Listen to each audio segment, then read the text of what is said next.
Fusible versus sew-in interfacing. Which one do I choose? I didn't know, so I researched it, and this is what I came up with.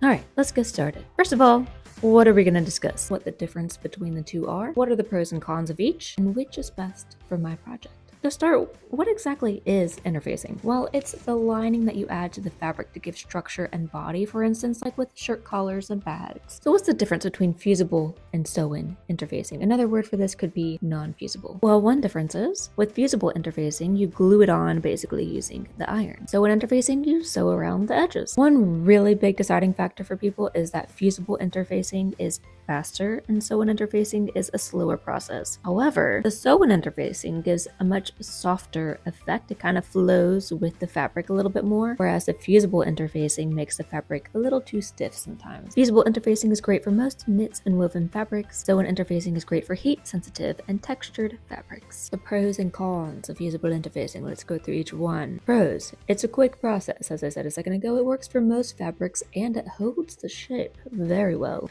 However, the cons. They change the fabric look and feel and make it a little too stiff sometimes. It can hurt heat-sensitive fabrics. It can be difficult to sew through, and after a while with some wear and tear becomes loose and can create bubbles. The pros and cons of sew-in interfacing. Pros, it's durable and long-lasting. It has more of a natural look and drape. It's safer for heat-sensitive and napped fabrics. It's easy to take apart and reapply. The cons, it takes a little longer to apply, and your fabric could shift while applying.